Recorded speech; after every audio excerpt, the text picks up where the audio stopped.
نحمده ونصلي ونسلم على رسوله الكريم وعلى آله وأصحابه أجمعين. اللهم صل على سيدنا ومولانا محمد وعلى آل سيدنا ومولانا محمد وبارك وسلم صلاة وسلاما كثيرا كثيرا. مولاي صل وسلم دائما أبدا على حبيبك من زانت به العصر. أما بعد فأعوذ بالله من الشيطان الرجيم. بسم الله الرحمن الرحيم. وذروا ظاهر الإثم وباطنه إن الذين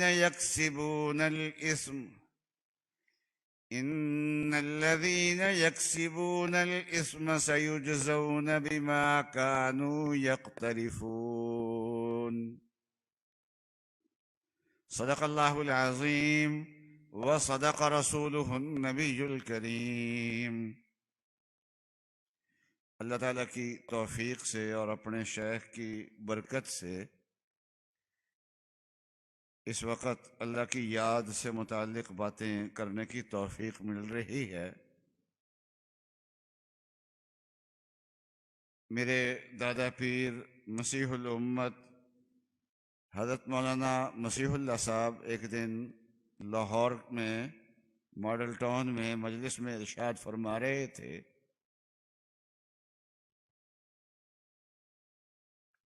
کہ انسان کے لیے کوئی مصیبت نقصان دہ نہیں ہے. بڑی سے بڑی مصیبت آ جائے وہ اللہ کی طرف سے ہے اور یقیناً اس میں بندے کا فائدہ ہے. اس میں یقین رکھنا ضروری ہے. ہم گھبرا جاتے ہیں مصائب سے. فرمایا کہ بندے کے لیے نقصان دہ وہ وقت ہے جس وقت میں وہ گناہ میں مبتلا ہوتا ہے. اس کا یقیناً کوئی فائدہ نہیں ہے بلکہ بندے کے لیے نقصان ہی نقصان ہے. آج ہم مصائب سے بچنے کی کوشش تو کرتے ہیں لیکن معاصی سے بچنے کی کوشش نہیں کرتے. اصل چیز تو نقصان کی چیز جو ہے وہ انسان کے لیے معصیت ہے. جس وقت انسان معصیت میں مبتلا ہوتا ہے اس وقت اللہ کی نظر میں وہ ناپسندیدہ ہوتا ہے. کتنی بری حالت ہے کہ ہمارے خالق اور مالک اور جن کے اتنے انعامات ہیں کہ وہ شمار نہیں کیے جا سکتے کہ ہم ان کی نافرمانی کریں اور وہ ہم سے ناراض ہوں. اللہ تعالیٰ کی ناراضی معمولی چیز نہیں ہے، بہت خطرناک چیز ہے. اور پھر گناہ بھی دو طرح کے ہوتے ہیں. کچھ ظاہری گناہ ہوتے ہیں، شراب پی لی، سود کھا لیا، غیبت کر لی، چغلی کر لی. اور کچھ گناہ باطنی ہوتے ہیں، وہ انسان کے اندر ہوتے ہیں. تکبر ہے کہ اپنے آپ کو بڑا سمجھتا ہے، دوسروں کو حقیر سمجھتا ہے. اپنے اوپر تعالی کی نظر، دوسروں پر تحقیر کی نظر. تکبر یہ صرف ایک بیماری نہیں ہے بلکہ بہت ساری باطنی امراض کی یہ جڑ ہے. میرے شیخ فرمایا کرتے تھے کہ رذائل میں سے تکبر کو اپنے اندر سے نکال دے تو باقی رذائل اس کے پیچھے پیچھے خود ہی نکل جائیں گے. اور فضائل میں سے ایک خوبی صبر کی اپنے اندر پیدا کر لے تو سارے فضائل اس کے پیچھے پیچھے خود بخود اندر آ جاتے ہیں انسان کے. فرماتے تھے کہ تمام رذائل جڑے ہوئے ہیں تکبر سے، اور تکبر جڑا ہوا ہے حب دنیا سے. حب الدنیا راس کل خطیہ، دنیا کی محبت جو ہے وہ تمام برائیوں کی جڑ ہے، تمام رذائل کی جڑ ہے. رسول اللہ صلی اللہ علیہ وسلم، یہ باطنی گناہ اتنا سخت گناہ ہے کہ رسول اللہ صلی اللہ علیہ وسلم کا ارشاد گرامی ہے کہ لا يدخل الجنت من کان فی قلبہ مثقال ذرۃ من کبر، اور کما قال رسول اللہ صلی اللہ علیہ وسلم کہ وہ آدمی جنت میں نہیں جائے گا جس کے دل میں ایک ذرے کے برابر بھی تکبر ہوگا. وہ آدمی جنت میں نہیں جائے گا جس آدمی میں ایک ذرے کے برابر بھی تکبر ہوگا، وہ آدمی جنت میں نہیں جائے گا. تو معلوم ہوا کہ یہ ظاہری گناہوں سے بھی زیادہ خطرناک گناہ ہے. حضرت شیخ مولانا زکریا صاحب رحمۃ اللہ علیہ نے فرمایا کہ یہ باطنی گناہ جو ہے یہ ظاہری گناہوں سے بھی زیادہ سنگین ہوتے ہیں، بہت سنگین ہوتے ہیں. اور آپ نے اس کو سمجھانے کے لیے دو حدیثیں بیان فرمائی. ایک تو یہ حدیث جو میں نے آپ کے سامنے پڑھی،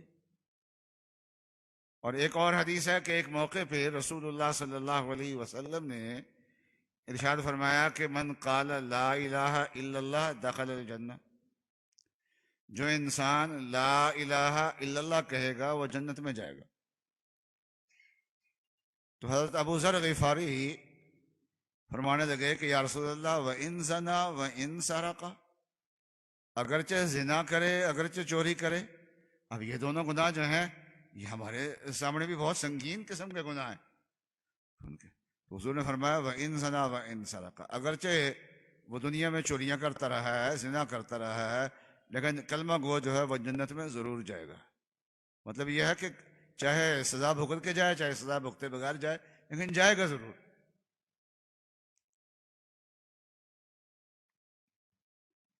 تو پھر ابو ذر غفاری نے دوسری مرتبہ پھر یہ تعجب سے سوال کیا، یا رسول اللہ وَإِن زَنَا وَإِن سَرَقَ، اگرچہ وہ زنا کرے چوری کرے پھر بھی؟ آپ نے فرمایا وَإِن زَنَا وَإِن سَرَقَ، اگرچہ زنا کرے چوری کرے جو کلمہ کو جنت میں جائے گا. پھر تیسری مرتبہ تعجب سے پوچھا کہ یا رسول اللہ وہ آدمی کلمہ گو جو ہے وہ زنا کرتا رہے چوری کرتا رہا تو وہ جنت میں بھی جائے گا؟ آپ نے فرمایا پھر وہ جنت میں جائے گا وَإِن رَغِمَ أَنْفُ أَبِي ذَرٍ، اگرچہ ابو ذر کا ناک خاک آلود ہو. یعنی تجھے پسند نہ ہو یہ بات تب بھی بات یہی ہے کہ کلمہ گو جنت میں جائے گا. یہ بہت بڑے سنگین گناہ ہے. لیکن یہ نہیں فرمایا کہ بغیر عذاب کے چل جائے گا، یہی فرمایا جنت میں جائے گا. یہ تو نہیں فرمایا کہ بغیر عذاب کے، عذاب بھی ہو سکتا ہے بغیر عذاب کے بھی ہو سکتا ہے. تو یہ دو ظاہری گناہ ہیں، ان کے بارے میں تو حضور صلی اللہ علیہ وسلم کی تعبیر یہ ہے. اور تکبر کے بارے میں کیا فرمایا؟ لا يدخل الجنت من کان فی قلبہ مثقال ذرۃ من کبر، جس آدمی کے دل میں ذرہ برابر بھی تکبر ہوگا وہ آدمی جنت میں نہیں داخل ہوگا. یہاں یہ تعبیر ہے، رسول اللہ صلی اللہ علیہ وسلم نے یہ تعبیر اختیار فرمائی. معلوم یہ ہوا کہ یہ گناہ زنا اور چوری سے بھی بدتر گناہ ہے، اور یہ کفر کی بھی جڑ ہے. بہت ساری برائیوں کی جڑ ہے اور کفر کی بھی جڑ ہے، کفر کی بھی. چنانچہ شیطان کے بارے میں فرمایا گیا کہ ابا واستکبر وکان من الکافرین، جب اس کو سجدے کے لیے کہا گیا تو اس نے سجدہ کرنے سے انکار کر دیا کہ میں نے نہیں سجدہ کرنا. اور کیوں انکار کیا؟ فرمایا واستکبر، اس نے تکبر کیا. وَكَانَ مِنَ الْكَافِرِينَ، اور کافروں میں سے ہو گیا وہ. تو تکبر کو پہلے بیان فرمایا شیطان کے، اور کفر کو بعد میں بیان فرمایا، کیونکہ وہ کفر تکبر کی وجہ سے تھا. تو باطنی گناہ بھی ہوتے ہیں، تو اللہ تعالیٰ نے فرمایا کہ ظاہری گناہ سے بچو، وَذَرُوا ظَاهِرَ الْإِثْمِ وَبَاطِنَهُ، ظاہری گناہوں سے بھی بچو، چھوڑ دو ظاہری گناہوں کو بھی، اور باطنی گناہوں کو بھی چھوڑ دو. یہ گناہوں کی جڑ وہ کیا ہے؟ وہ غفلت ہے، انسان کی غفلت. جس وقت اللہ یاد ہوتے ہیں اس وقت انسان گناہ نہیں کرتا، اور جس وقت گناہ کر رہا ہوتا ہے اس وقت اللہ یاد نہیں ہوتے اس کو. تو تمام معاصی کی جڑ جو ہے وہ غفلت ہے. جس وقت انسان اللہ تعالیٰ سے غافل ہوتا ہے اس وقت انسان جو ہے وہ اللہ کی نافرمانی کے اندر مبتلا ہو جاتا ہے. تو جتنا اللہ کو یاد زیادہ کرے گا اتنا ہی انسان معصیت سے بچے گا، قلب کے اندر صفائی پیدا ہوگی اس کے اندر. ایک تو اللہ کا ذکر جو ہے وہ انسان کو کثرت سے کر، اس لیے کسی عبادت کے بارے میں کثرت کا حکم نہیں ہے، لیکن ذکر کے بارے میں کثرت کا حکم ہے کہ اس کو کثرت سے کرو، کثرت سے اللہ تعالیٰ کا ذکر کرو. اور انسان اللہ کے راستے پہ چلنا، اللہ کے راستے پہ یہی چلنا یہی ہوتا ہے کہ انسان اللہ کی فرما برداریاں اختیار کر لے اور اللہ کی نافرمانیوں سے بچ جائے. اپنے ظاہر کو بھی اللہ کی نافرمانی سے بچا لے، اپنے باطن کو بھی اللہ کی نافرمانی سے بچا لے. اس کو کہتے ہیں اللہ کے راستے پہ چلنا، سلوک. اور اس میں مشکلات ہوتی ہیں. فرمایا کہ حفت الجنت بالمکارہ، جنت کے ارد گرد ناگواریوں کی باڑ لگا دی گئی ہے. جنت بڑی اچھی ہے لیکن اس ارد گرد جو راستہ ہے جنت تک جانے کا، باڑ ہے اس کی، وہ ناگواریوں کی ہے، وہ کانٹے دار ہے.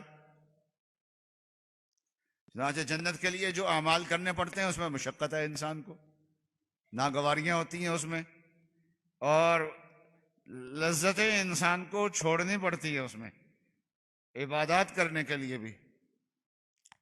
اور اور معاصی بھی انسان چھوڑتا ہے تو بہت ساری لذتیں قربان کرتا ہے. اب یہ غیبت کی اتنی عادت پڑ چکی ہوتی ہے کہ پتہ ہی نہیں چلتا کہ ہم غیبت کر رہے ہیں. تو غیبت سے بچنا جو ہے وہ ایک مشکل کام ہے، خود بھی مشکل ہے، اور اگر آپ بات کر دیں کہ بھئی غیبت نہ کرو، رہنے دو کسی کا تذکرہ کرنے سے، تو آگے سے وہ لڑ پڑتے ہیں کہ تو بڑا نیک بنا ہوا ہے جی، 100 چوہے کھا کے بلی حج نہ چلی. کہ 100 چوہے مطلب یہ ہے کہ پہلے تو بھی تو اس طریقے سے غیبت کیا کرتا تھا، تو بھی تو اس طریقے سے غیبت کرتی تھی، آج بڑی نیکی اختیار کر لی ہے. تو اس کا مطلب یہ جو محاورہ بنا ہو نا، 100 چوہے کھا کے بلی حج نہ چلی، اس کا مطلب یہ ہے کہ 100 مرتبہ اگر گناہ کر لیا جائے تو اس کے بعد پھر توبہ نہیں کرنی چاہیے، انسان کو لگے رہنا چاہیے اس گناہ میں. حالانکہ نہیں، وہ 1000 لاکھ بار بھی انسان گناہ کر لے تو انسان کے لیے توبہ کا دروازہ کھلا ہوا ہے.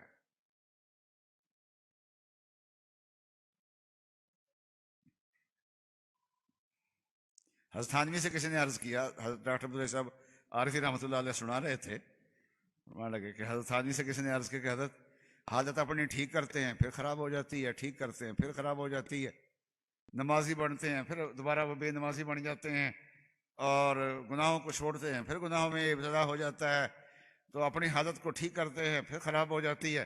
حضرت نے فرمایا کہ کپڑے دھو لیتے ہیں پھر میلے ہو جاتے ہیں، پھر دھو لیتے ہیں پھر میلے ہو جاتے ہیں، تو ایسے ہی نہاتے ہیں پھر دوبارہ میل کچیل لگ جاتی ہے، پھر نہاتے ہیں پھر میل کچیل لگ جاتی ہے. تو جیسے آپ بدن اور کپڑے میں یہ تسلسل چلتا جا رہا ہے کہ میل کچیل لگتی رہتی ہے، ہم لگے رہتے ہیں، اسی طریقے سے انسان کو اپنی اصلاح کے اندر لگے رہنا چاہیے. اور اللہ کے راستے پہ چلنے کے لیے آج یہ تو تمہید تھی، جو اصل بات میں عرض کرنا چاہتا ہوں، اللہ کے راستے پہ چلنے کے لیے چند باتیں ضروری ہیں، اس کے بغیر ذرا مشکل ہو جاتا ہے، نہیں چل پاتا انسان۔ پہلی بات تو یہ ہے کہ انسان اپنے زندگی صبح شام کے جو مصروفیات ہیں ان کے لیے وقت طے کرے، ٹائم ٹیبل بنائے، اپنا نظام الاوقات بنائے آدمی۔ حضرت عارفی رحمۃ اللہ علیہ فرمایا کرتے تھے کہ جب انسان نظام الاوقات بنا لیتا ہے، شروع میں تکلف سے، مشقت کے ساتھ، پھر اس نظام الاوقات پہ عمل کرتا ہے اور عمل کرتا رہتا ہے، پھر انسان اس کا عادی ہو جاتا ہے، اس نظام الاوقات کا عادی ہو جاتا ہے، اور پھر وہ وقت خود اس سے کام کرواتا ہے۔ وقت آتا ہے تو خود بخود آدمی جو ہے نا وہ کام کر لیتا ہے، وہ کام کرتا جاتا ہے، پھر تقاضۂ وقت جو ہے تو وہ خود ہی اس سے کام کرواتا ہے۔ نظام الاوقات میں بڑی برکت ہوتی ہے۔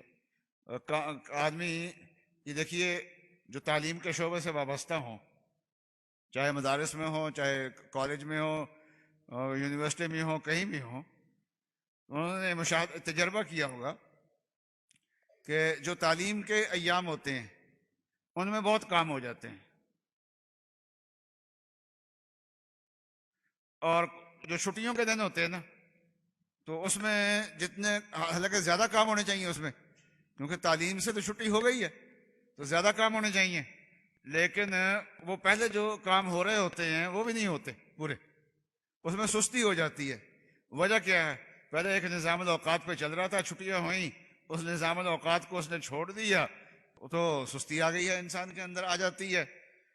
تو حضرت خواجہ صاحب کا وہ شعر ہے نا کہ نظم پیدا کیجئے اوقات میں، نظم پیدا کیجئے اوقات میں، برکتیں پھر دیکھیے دن رات میں۔ نظم پیدا کیجئے اوقات میں، برکتیں پھر دیکھیے دن رات میں۔ پہلے اوقات میں نظم پیدا کرو، پھر کیا ہے اس میں آپ کو برکتیں ہوں گی۔ کوئی وقت طے کرو، یہ ذکر کے لیے وقت ہوگا، یہ کتاب کا مطالعہ کرنے کے لیے وقت ہے، یہ اجتماعی تعلیم کا وقت ہے گھر کے اندر، یہ انفرادی طور پہ کتاب دیکھنے کا وقت ہے، یہ وقت جو ہے یہ بچوں کو دینا ہے، ہوم ورک ان کو کرانا ہے۔ تو اوقات طے کیے ہوئے ہوں تو اس سے ایک تو یہ ہے کہ نظام الاوقات بنانا چاہیے، اور اپنے شیخ سے اس میں مدد بھی لے لے، اس کو دکھا بھی دے۔ میں نے اپنے شیخ شفیق الامت حضرت مولانا حاجی محمد فاروق صاحب نور اللہ مرقدہ سے پوچھا، معمولات اپنے شیخ کو ایک بار تو آپ پوچھے، اس سے پوچھ کے اس پہ عمل شروع کر دیا، تو کتنی دیر کے بعد دوبارہ بتانا چاہیے؟ فرمایا 4 مہینے کے بعد دوبارہ بتانا چاہیے۔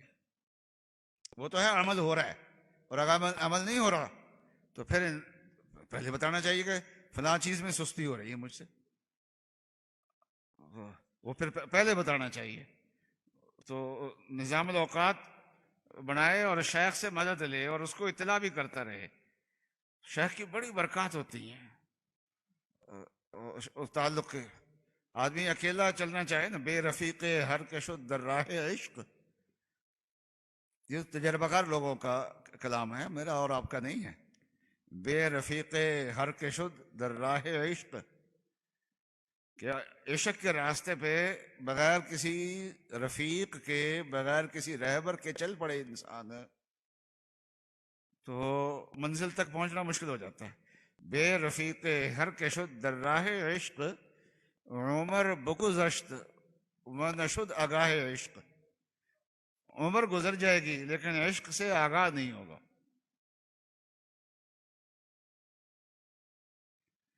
شیخ سے پوچھ کے بہت سے عقدے حل ہو جاتے ہیں، چٹکلوں میں حل ہو جاتے ہیں، اور اکیلا آدمی جو ہے وہ نہیں حل کر پاتا اس کو۔ اور حتیٰ کہ شیخ کی ضرورت، شیخ سے تعلیم لینے کی ضرورت علماء کرام کو بھی ہوتی ہے۔ محی السنہ حضرت مولانا شاہ ابرار الحق صاحب نور اللہ مرقدہ سفر کر رہے تھے، تو گاڑی پٹرول پمپ پہ رکی، پٹرول ڈلوانے کے لیے، اس سے آگے ایک ٹینکر کھڑا تھا، ہم نے فرمایا کہ بھائی یہ اس ٹینکر میں کیا ہے؟ بڑا ٹینکر تھا، ہزاروں ٹن اس میں لیٹر جو ہے وہ اس میں تیل تھا، پیٹرول تھا اس میں. یہاں کیوں کھڑا ہے؟ پیٹرول ڈلوانے کے لیے. اس کی کمر پہ ہزاروں لیٹر پیٹرول پڑا ہوا ہے، لیکن یہ ہے کہ وہ خود اپنے چلنے کے لیے جو ہے وہ پیٹرول پمپ سے پیٹرول ڈلوا رہا ہے. تو ایسے ہی عالم، اس کے پاس علم بہت ہوتا ہے لیکن اپنے آپ کو چلانے کے لیے اس کو ضرورت ہوتی ہے علم کی، کسی سے رہنمائی لینے کی اس کو ضرورت پیش آتی ہے. ایک تو یہ ہے کہ نظام الاوقات بڑھانا چاہیے. دوسرے میرے استاد حضرت مولانا مفتی رشید احمد صاحب نور اللہ مرقدہ فقیہ العصر، وہ فرمایا کرتے تھے کہ دو چیزیں یہ اللہ کے راستے پہ چلنے کا پہیہ ہے، ان کے بغیر اللہ کے راستے پہ انسان چل نہیں پاتا. ایک یہ ہے کہ انسان ہر روز اپنے دن بھر کے اعمال کا حساب لگائے کہ آج میں نے کیا کیا ہے، اس کو کہتے ہیں محاسبہ.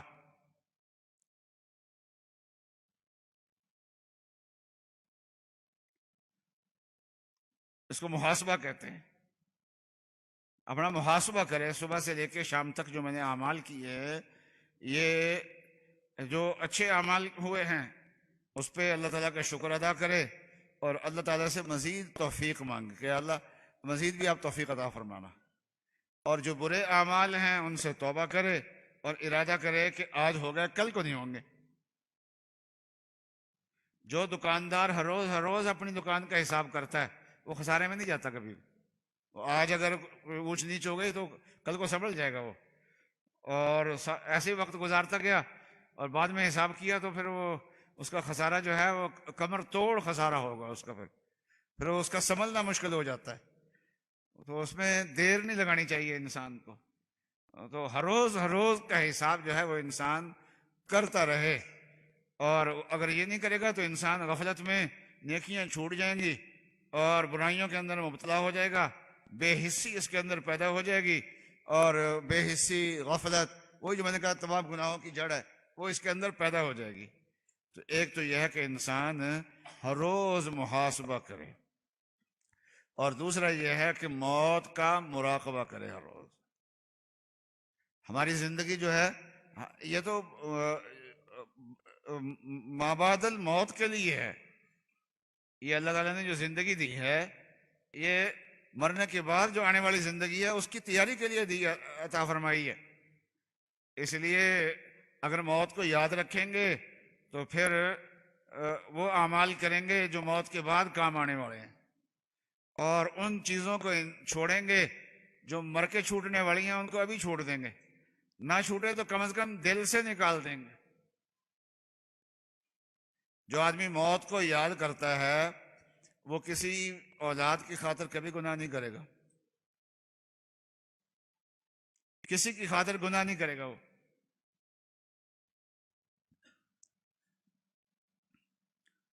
وہ بڑے سے بڑا مفاد جو ہے، جو آخرت خراب کرنے والا اس کو وہ ترک کر دے گا.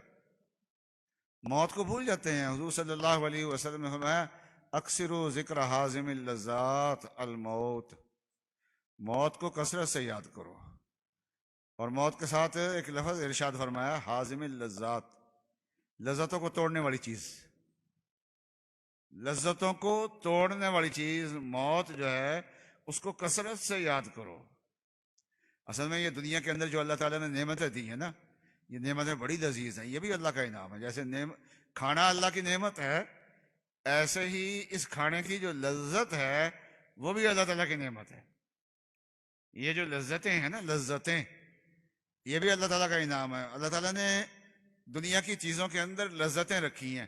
مکان ہے تو اس کے اندر ساتھ خوبصورتی، اور صرف چھت کا فائدہ نہیں ہے، بڑے اور بھی ہم بہت ساری چیزیں اس کے اندر شامل کرتے ہیں.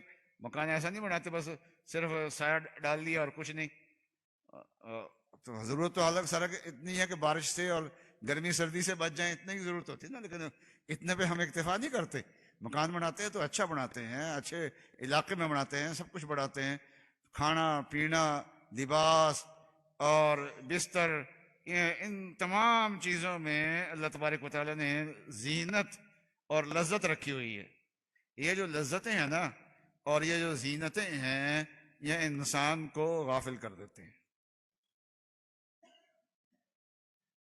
اس غفلت سے بچنے کی ضرورت ہے۔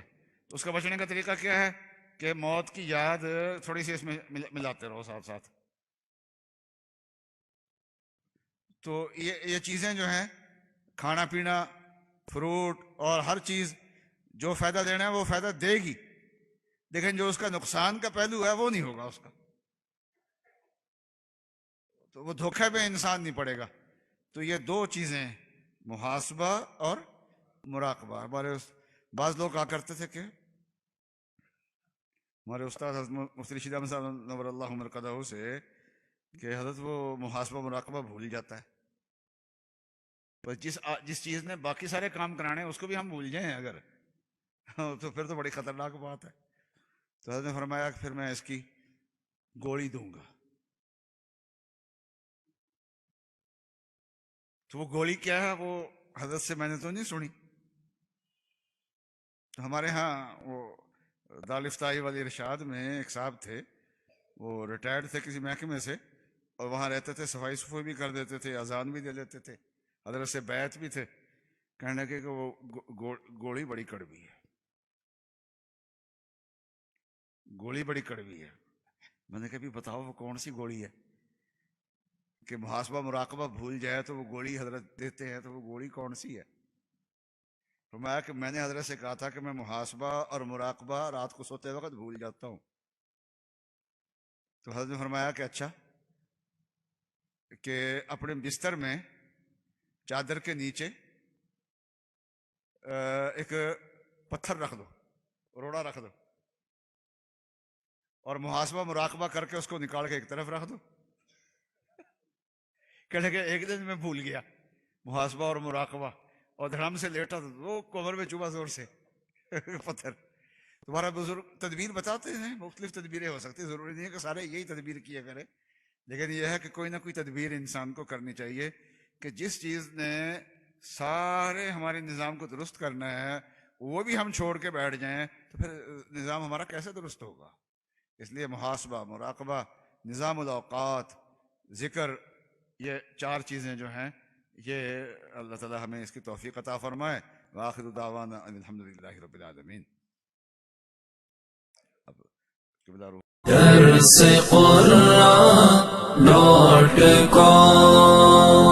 www.darsequran.com